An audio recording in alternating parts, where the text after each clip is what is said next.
I'm going to talk about consciousness, and I want to begin by telling you that there are, fortunately, some, unfortunately not very many, but there are some philosophical problems that can receive a scientific solution.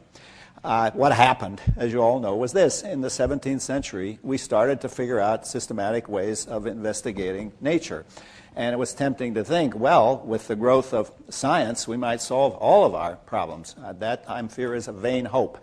But some long-standing philosophical problems, such as the nature of life, have been, I think, pretty much decisively resolved. Not the origin of life, but the nature of life. We're still puzzled about the origin. And I think something like that, at least I hope something like that, will happen with the traditional mind-body problem, the problem about the relationship between mental phenomena in general, consciousness in particular, and the physical world, specifically the brain. And we narrow this down for the purposes of today's discussion to the problems about the relationship between consciousness and the brain. Now, when I first got into this field 20 years or so ago, the prevailing orthodoxy was some version of what was then thought of as materialism. And it was the traditional reductionist kind of materialism that we were going to get rid of consciousness and mental states by showing they were really something else. And I don't have to remind this audience that the prevailing orthodoxy was that we were going to show that the brain is just a digital computer and the mind is a computer program, or perhaps a bunch of computer programs implemented in the hardware of the brain.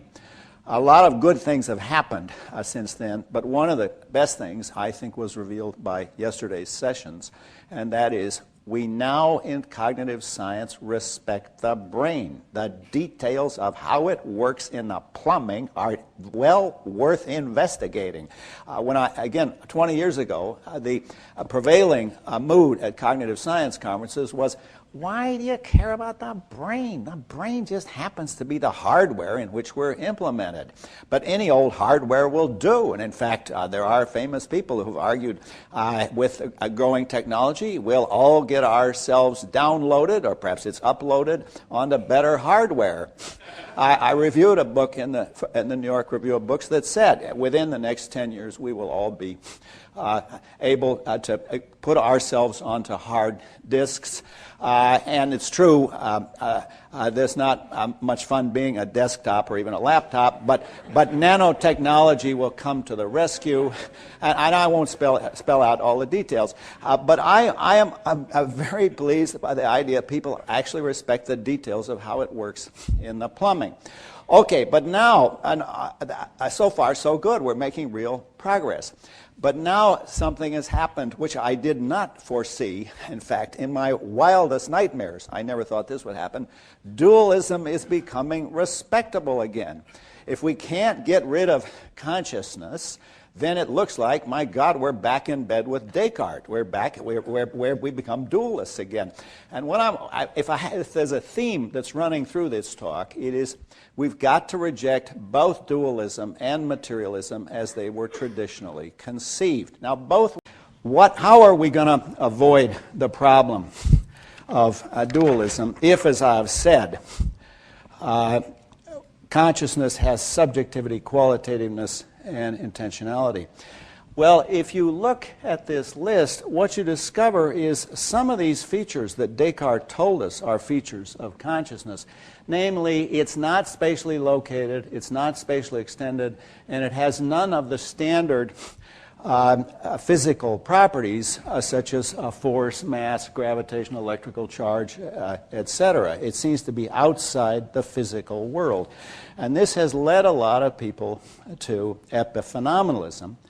And they say, look, if you grant that consciousness exists and that it is truly irreducible, then it seems you're forced to saying that it's epiphenomenal. It cannot affect the physical world. Why? Because the physical world is causally closed. There's no way something could come outside the physical universe and cause my arm to go up. It would have to be something in the physical world, and you've already prevented yourself from allowing for that by saying that consciousness is irreducible, that it has this irreducible subjective ontology.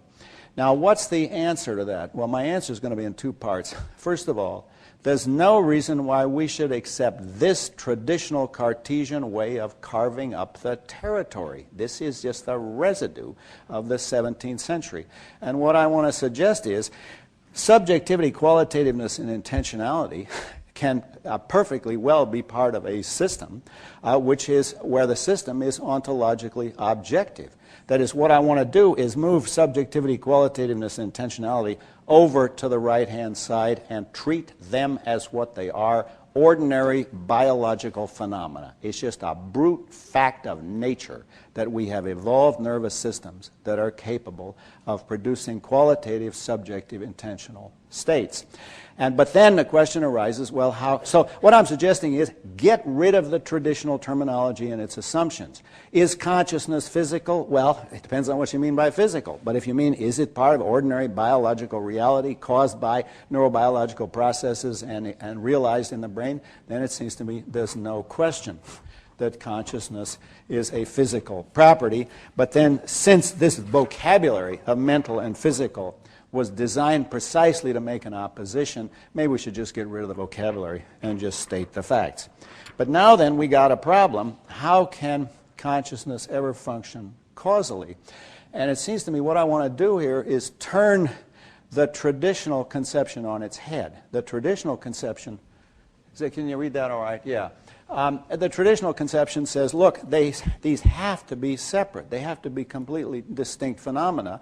But I want to say, no, look, we know that at least some conscious events cause physical events, because, as I said, I decide to raise my arm and it goes up. But we also know that anything that causes my arm to go up in that way has got to have certain electrochemical properties. Now, I won't tell you the horrible, all of them, but you got to secrete acetylcholine at the axon end, plates of the motor neurons, and eventually it's going to reach where it comes up against the muscle fibers, and then there's a bit about the ion channels, and they open up, and all kinds of other complex things happen. And we'll just abbreviate them by saying that there are electrochemical properties. But then anything that causes my arm to go up has to have those properties, because if those don't happen, the thing does not go up. But now then, it seems to me, we get a conclusion. Some conscious events have electrochemical properties. But now, any event that has electrochemical properties, I guess we could define as a physical event, so at least some conscious events are physical events. How is that possible? We're just talking about different levels of description. It's no more mysterious than the fact that my car engine has a level of description where we talk about cylinders and pistons and spark plugs, and a level of description where you talk about the oxidization of the hydrocarbon molecules. And people, we have this prejudice that somehow that the top level isn't really real. But notice when you go to your mechanic, you say things like, I think the spark plugs aren't any good. The damn thing won't start. You don't say, the passage of electrons is insufficient to sustain the oxidization of the hydrocarbons. Now, that's what's going on, but there is a causally real level where you can describe it at a much higher level. Okay, so the conclusion that I want to draw is then we can accept the facts about consciousness, that it's real, that it functions causally, that it's irreducible, that it's entirely caused by brain processes and realized in the brain. We can accept that without accepting the traditional mistakes of dualism.